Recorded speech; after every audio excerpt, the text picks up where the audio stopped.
So I've watched a New Earth channel's video recently. The video is 6 years old, and I feel there is another great example of matrix programming in it, this time involving guilt-tripping an entire nation. The video's title is Cathars, the Truth.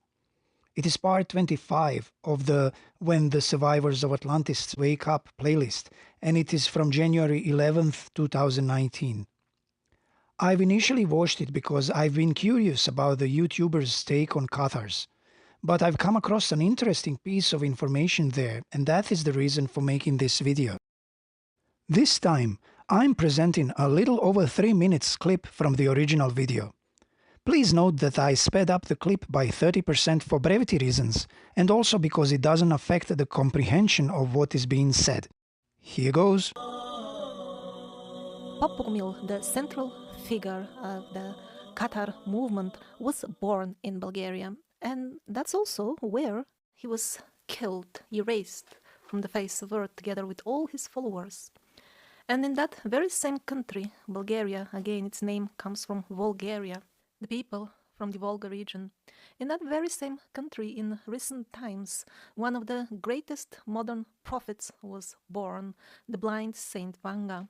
She departed from earth merely some 2 decades ago. So in modern Bulgaria, many people have hard lives due to the excessive government corruption.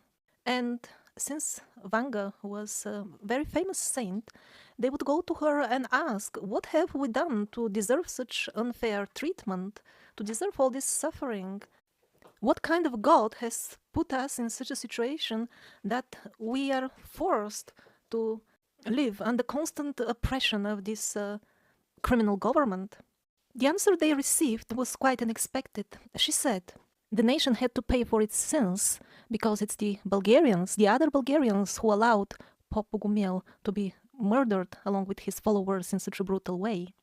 That sounds quite abstract to most Bulgarians because what they know about Pop Bogumil is basically his name only. They are just a couple of lines in some remote page of the history textbook of their childhood. He's not treated as any major figure in our history, but now I understand that he actually was. And not just Bulgaria, but entire Europe as well, because the Bogumils, or Cathars, they were the last stronghold of the true teachings, the genuine philosophy of Jesus Christ. At least on such a scale. Even now there could be very small, isolated societies which still maintain the true teachings of Jesus Christ, but those, they will be always small. If they're too big, they would have been killed already.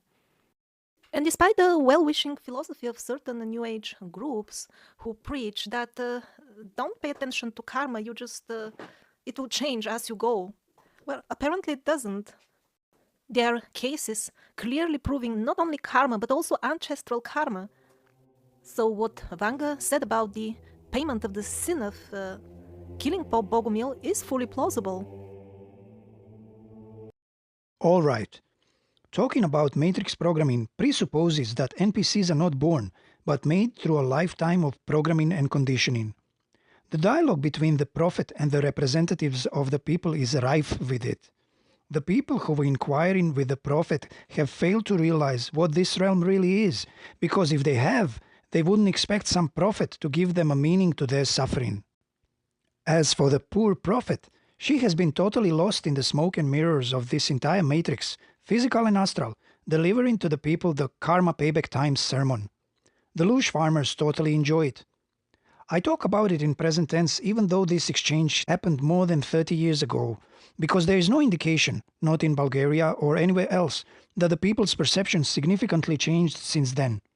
Most of them still believe that there is a loving God who ultimately calls the shots in this circus, and most of them still believe in karma.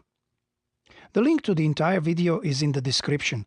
The segment I talk about begins at 32 minutes and 53 seconds. Thanks for watching.